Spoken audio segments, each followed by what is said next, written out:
इस वीडियो के अंदर हम ऐसे सीनियर सिटीजन्स के बारे में जानेंगे जिन्हें आईटीआर फाइल करने की ज़रूरत नहीं पड़ती है। आप बोल सकते हैं उनको आईटीआर फाइल करने के लिए एक एग्जम्पशन दी हुई है गवर्नमेंट ने। तो फाइनेंशियल ईयर 2023-24 जिसकी आईटीआर आप फाइल करेंगे 31 जुलाई 2024 तक, तो ऐसे कौन से सीनियर सिटीज़न रहने वाले हैं जिनको आईटीआर फाइल करने की ज़रूरत नहीं पड़ेगी, चलिए इस वीडियो के अंदर हम समझते हैं। तो सबसे पहले तो मैं आपको एक डायग्राम के द्वारा समझाने की कोशिश करता हूँ। देखिए, इस डायग्राम के अंदर मैंने सबसे पहले आपको बताए हैं एक ऐसे सीनियर सिटीज़न जो कि रेजिडेंट ऑफ इंडिया होने चाहिए और जिनकी एज 75 या 75 प्लस हो सकती है। तो एक ऐसे सीनियर सिटीज़न, नॉर्मली तो सीनियर सिटीज़न आप ऐसे पर्सन को बोलते हैं जिनकी एज 60 या 60 प्लस होती है। बट यहाँ पर जो सीनियर सिटीज़न कंसिडर किया जाएगा वो एक ऐसा पर्सन कंसिडर किया जाएगा जिसकी एज 75 या फिर 75 प्लस होनी चाहिए। तो देखिए, जो सीनियर सिटीज़न है इनका किसी बैंक के अंदर अकाउंट है और वहाँ पर इनकी कोई पेंशन अकाउंट है, मीन्स उनकी पेंशन की इनकम आती होगी और उस पेंशन के साथ साथ इनकी इंटरेस्ट की इनकम भी आती होगी। जैसे जिस बैंक में इनकी पेंशन आती है तो वहाँ पर इनका सेविंग अकाउंट है तो कुछ इंटरेस्ट की इनकम सेविंग पे मिलती होगी, हो सकता है। इसके अलावा उन उसी बैंक के अंदर इन्होंने एफडी भी करवा रखी हो तो एफडी का इंटरेस्ट भी आता होगा। तो इस तरीके से इनकी दो तरीके की इनकम आनी चाहिए।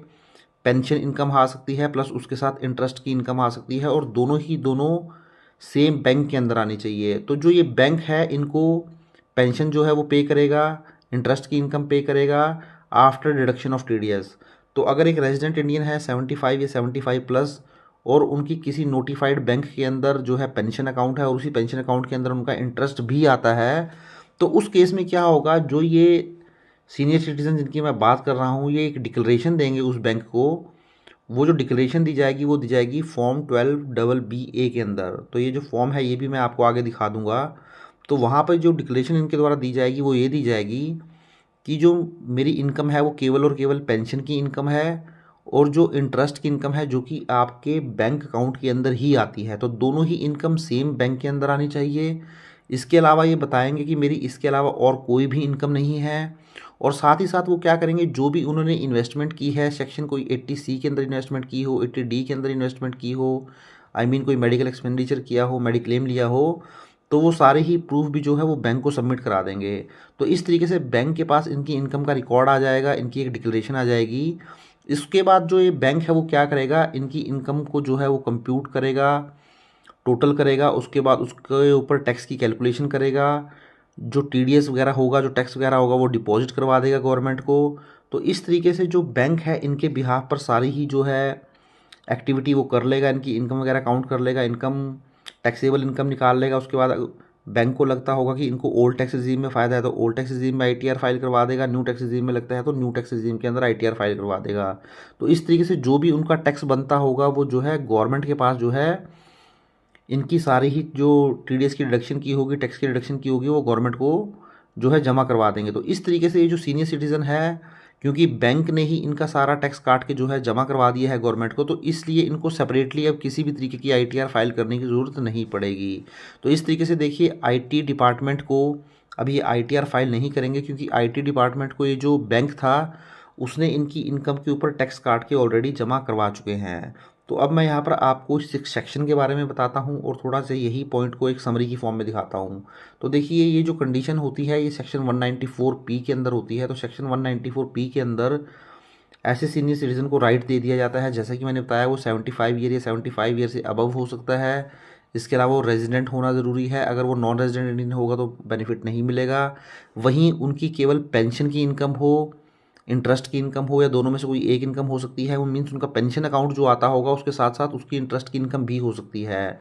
और दोनों ही इनकम जो है, देखिए मैंने आपको बताया था सेम बैंक के अंदर अकाउंट होना चाहिए। तो सपोज़ करिए उनकी जो पेंशन है वो एसबीआई अकाउंट के अंदर आती है, तो उनकी जो इंटरेस्ट की इनकम है वो इस एसबीआई अकाउंट के अंदर ही होनी चाहिए। तो सेम बैंक का होना ज़रूरी है। उसके बाद वो क्या करेंगे, जो सीनियर सिटीज़न है वो क्या करेंगे, एक डिक्लेरेशन दे देंगे फॉर्म 12BB के अंदर। वो डिक्लेरेशन क्या देंगे मैं आपको बता चुका हूँ। वो बैंक को बताएंगे कि मेरी केवल और केवल पेंशन और इंटरेस्ट की इनकम है, इसके अलावा किसी भी तरीके की इनकम नहीं है। उसके बाद जो बैंक है वो उसकी रिस्पॉन्सिबिलिटी बन जाती है कि जो भी इनकम उन्होंने प्रोवाइड की है उसके ऊपर टैक्स की कैलकुलेशन कर ले और अकॉर्डिंगली जो भी टीडीएस बनता है वो डिडक्शन कर ले, और जो गवर्नमेंट है उनके पास जो है ये टैक्स को डिपॉजिट करवा दे। तो इस तरीके से जो बैंक है वो टैक्स डिपॉजिट करवा देगा गवर्नमेंट को, और सीनियर सिटीज़न को किसी भी तरीके की ITR फाइल नहीं करनी पड़ेगी। तो देखिए दोस्तों, अब फॉर्म 12BA का फॉर्मेट भी मैं आपको दिखा देता हूँ। इस फॉर्मेट में देखिए क्या होता है, declaration to be furnished by specified senior citizen. तो स्पेसिफाइड सीनियर सिटीज़न है 75 ईयर से जिनकी ज़्यादा है। तो देखिए यहाँ पर उनको क्या देना पड़ेगा, सेक्शन 194P इसके साथ डील करता है। यहाँ पे वो अपना नाम और एड्रेस बता देंगे, पैन या आधार में से कोई एक चीज़ दे देंगे। प्रीवियस ईयर, तो प्रीवियस ईयर यहाँ पे आ जाएगा दोस्तों 2023-24 की ITR फाइल करनी है। डेट ऑफ बर्थ आ जाएगा, नेम ऑफ स्पेसिफाइड बैंक आ जाएगा, सपोज SBI बैंक में कोई पेंशन उनकी आती है तो बैंक का नाम डाल देंगे, नेम ऑफ द एम्प्लॉयर डाल देंगे, पेंशन पेमेंट PPO नंबर डाल देंगे, और लास्ट में देखिए वेरिफिकेशन आ जाएगी। तो इस तरीके से वो जो सीनियर सिटीज़न है एक डिक्लेरेशन बैंक में दे सकते हैं। तो उसके बाद उनको किसी भी तरीके की ITR फाइल करने की ज़रूरत नहीं पड़ेगी, बैंक ही जो है अपना सारा काम जो है उनके लिए कर देगा। तो ये छोटा सा वीडियो था दोस्तों, देखिए जहाँ पर सीनियर सिटीज़न जो है एग्जम्प्ट हो सकते हैं ITR फाइलिंग को लेकर। तो आई होप वीडियो आपको अच्छा लगा होगा। वीडियो अच्छा लगा तो इसको लाइक करें, शेयर करें, और चैनल को सब्सक्राइब नहीं किया है तो चैनल को भी जरूर सब्सक्राइब कर लें। Thank you very much, have a nice day, take care.